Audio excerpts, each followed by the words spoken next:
this video is about meeting people at networking events and obviously immediately reaching out to them with your pitch, which is so damn annoying. If you really want to improve your pitch and your overall conversation skills and overall networking skills, basically, do this. Whether it's your relationships, your sales, your customer service, or just about anything to do with people, this tip is just about the biggest gem there is in my box of tools for future voices.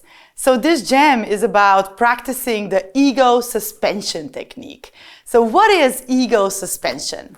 So this term comes from a veteran FBI agent, Robin Dreeke, who explains the dyad of conversation storytelling between two people, one being the receiver and the other the transmitter. And it seems to be in our biology almost.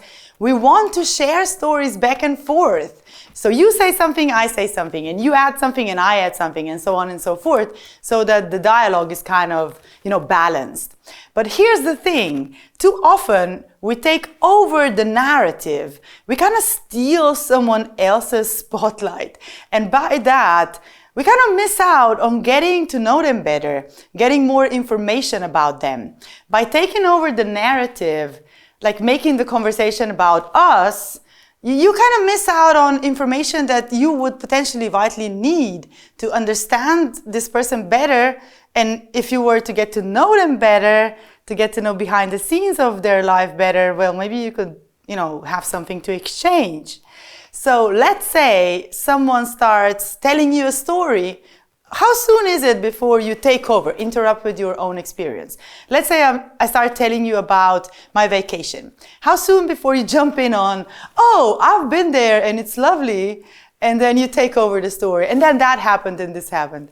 Maybe you throw the ball back in due time, so it's not really ending up a one-way conversation. However, if you truly practice the ego suspension method, you will hold back as much as you humanly can, or even more. It's going to be quite painful, really. For me, it was quite painful. It still is quite painful, especially if you're, if you like to talk, if you like to take over the narrative.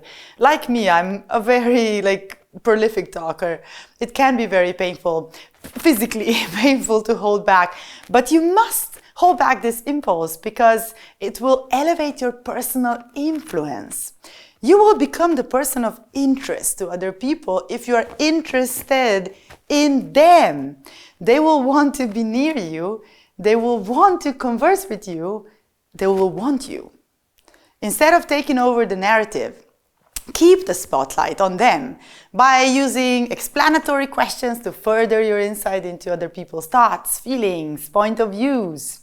So here's a couple of examples. Oh, really? What did you like most about this? Oh, that's interesting. Why did you choose that place in particular? Oh, very nice. Well, tell me more. Explanatory questions are, quite possibly the 5 W's, like why, what, where, when, and who.